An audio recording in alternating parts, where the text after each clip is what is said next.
આજરોજ મેં મુખ્યમંત્રીશ્રીને ગોંડલ નગરપાલિકાના ચીફ ઓફિસર શ્રી વિરુદ્ધ ફરિયાદ મોકલી છે અને ફરિયાદના મુખ્ય મુદ્દા એ છે કે સામાન્ય સંજોગોમાં કોઈ પણ ચીફ ઓફિસર હોય તો એની મુદત 3 વર્ષની હોય, પણ છતાં આ છેલ્લા પોણા 4 વર્ષથી ફરજ બજાવે છે અને વિવાદિત છે. વિવાદિત એટલા માટે કે થોડા સમય પહેલા એક ડોર ટુ ડોર કચરા કલેક્શનના કોન્ટ્રાક્ટર દરબાર વેસ્ટ કોર્પોરેશન કંપનીના બિપિનસિંહ પીલુદરિયાનું અપહરણ આ સરકારી ગાડીમાં થયેલ અને એમાં આરોપી તરીકે આ ચીફ ઓફિસરનું પણ નામ હતું અને એની એફઆઈઆર પણ ગોંડલ શહેર બી ડિવિઝનમાં નોંધાયેલી છે.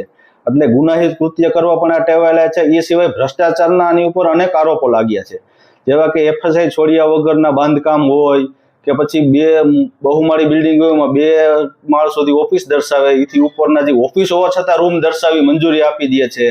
એ સિવાય એ ભ્રષ્ટાચાર પોતાનો છુપાવવા માટે જે ભારત સરકારનો કાયદો છે આરટીઆઈ, જેમાં સામાન્ય માણસ પણ જવાબ મેળવી શકે એટલા માટે એક પેજનો 2 રૂપિયા નિર્ધારિત રકમ કરેલ છે.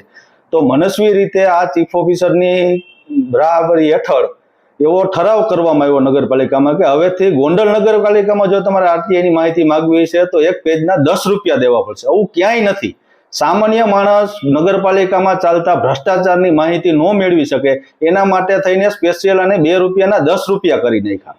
અને એવા તો અનેક બનાવો છે કે જેના લીધે આ વિવાદિત છે. હમણાં થોડા સમય પહેલા જન્માષ્ટમી ગઈ તો જન્માષ્ટમીમાં સ્થાનિક ભાજપના આગેવાનોના આખા શહેરમાં મોટા મોટા બેનરો મારવામાં આવ્યા અને સિમ્બોલ સાથે, અને એનો ખર્ચો નગરપાલિકામાંથી ઉધારવામાં આવ્યો.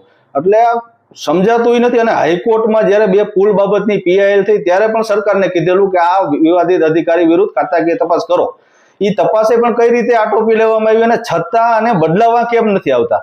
આ ચીફ ઓફિસરથી ગોંડલમાં કોને લાભ છે અને કોણ ભ્રષ્ટાચાર આના ખંભે બંદૂક રાખી અને આના ભાગમાં ભ્રષ્ટાચાર કરે છે?